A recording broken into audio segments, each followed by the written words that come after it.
Hey photographers and adventure seekers, welcome back to Megan Maloney Photography, where I help you explore and capture the magic of New Zealand with super helpful photography and travel tips. But if you're new here, make sure to hit subscribe so you don't miss any of my new content.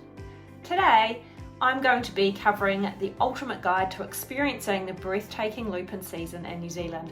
We're going to cover the best spots to capture a variety of stunning shots and a whole lot of top tips for a successful lupin adventure. So pack your camera and let's discover the magic of lupins together.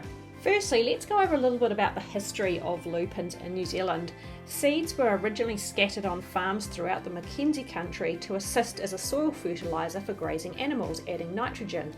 They do a fabulous job of this, but they do spread very easily, which has seen them take over riverbeds in the area. This is an issue for some of New Zealand's native birds, like the endangered black stilt, who make their home there in the braided rivers. The black stilt's one of the world's most endangered wading birds, and there's only approximately 150 left in the world. So why is it a problem? Well, lupins can easily hide predators, as the lupins grow in such tightly packed clumps, and they can reach sometimes up to head height, as well as they sort of destroy the bird's natural habitat. There's a bit of a war going on the lupins, one that's been ongoing for quite a number of years, and it's a polarising argument between farmers and environmentalists. Most years the Department of Conservation will actually spray the lupins in the Mackenzie country, but they're very hard to get rid of and they have a tendency to pop up in different places, which is of course good for the tourists. Let's talk a little bit now about where to find the lupins. So the first place you should head to is the Lake Tekapo foreshore.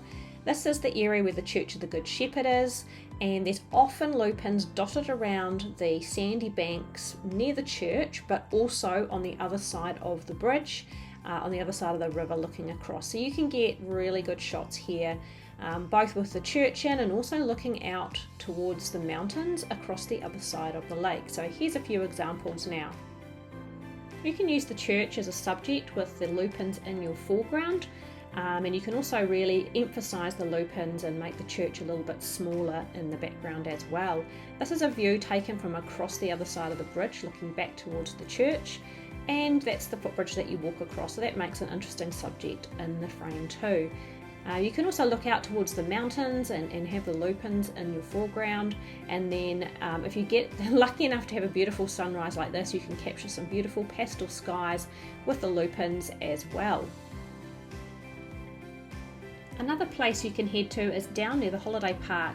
There's often clumps of lupins growing along the lakefront and also in between the trees, so this makes another really good stop for lots of different composition options. I'll show you some examples now. This is taken looking out towards the mountains from the lakeside. You can see how there's also some poppies as well. This is under the trees near the holiday park.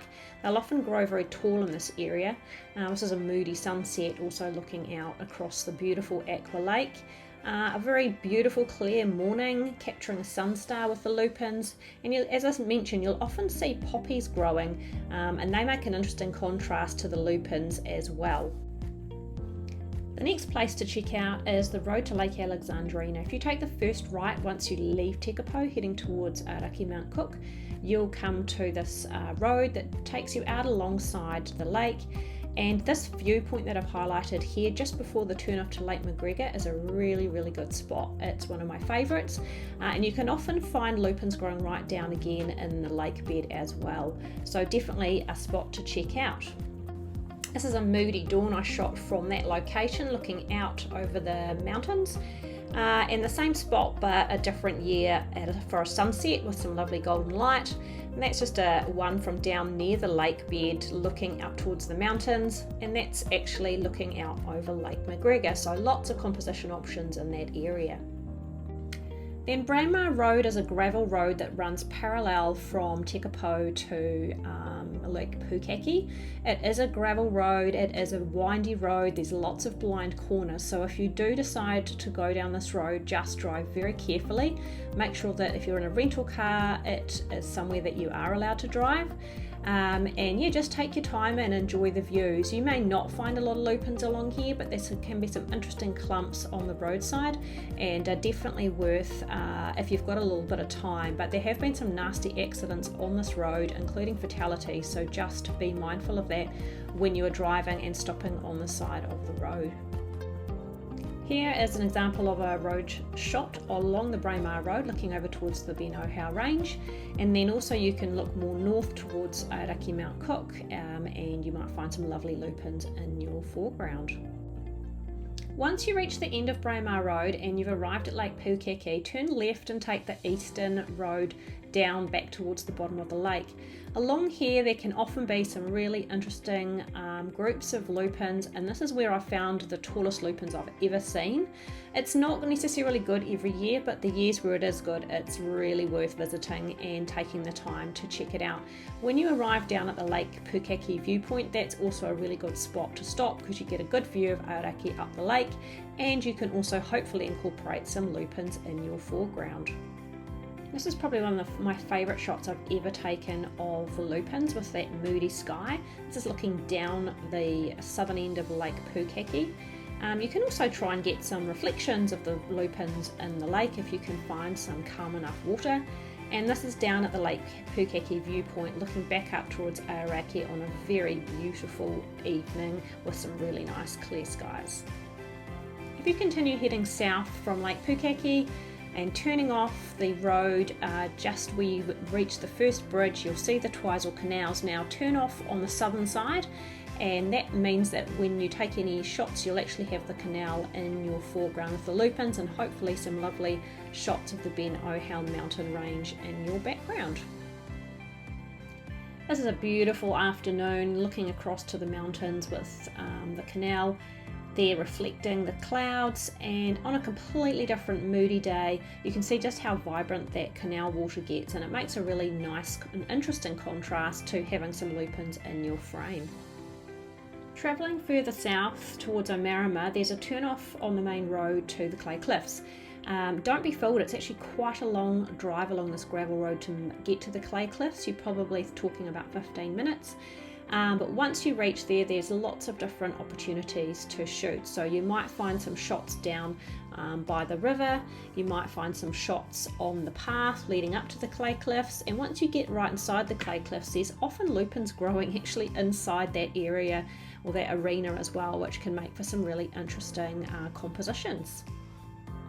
This shot is actually taken on the road as soon as you turn off towards the Clay Cliffs, before you get to the gravel. This is probably one of my favourite lupin shots I've ever taken, with just this huge riverbed full of lupins and the Clay Cliffs in the background. Here's what I mean about some really unusual shots that you can get when you're right up inside the Clay Cliffs. So you've got lupins in the foreground and these really otherworldly cliff formations in the background.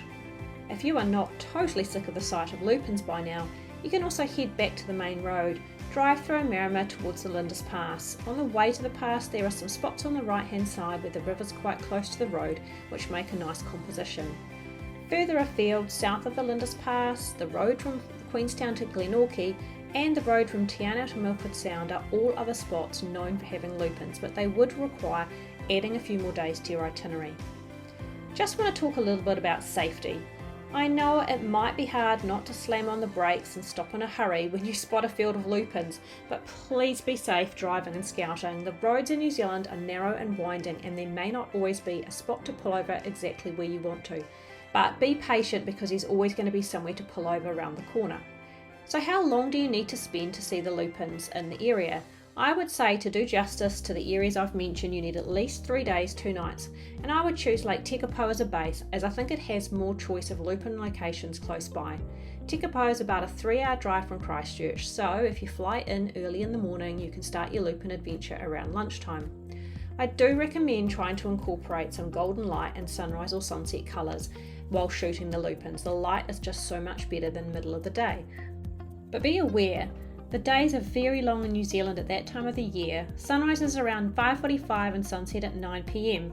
So you might just have to miss some sleep for the best opportunities for shooting, because the lupin season is actually quite short. It only runs for 6 weeks, roughly from the middle of November to to the end of December. Hey, also don't forget that Ahuriri Mount Cook National Park is just an hour up the road from Twizel, and even if there aren't lupins growing there, it's really worth adding a day and spending some time exploring the Hooker and Tasman valleys here while you're in the area. So I hope this has been a really helpful travel guide to help you plan a successful lupin adventure around the Mackenzie country in New Zealand.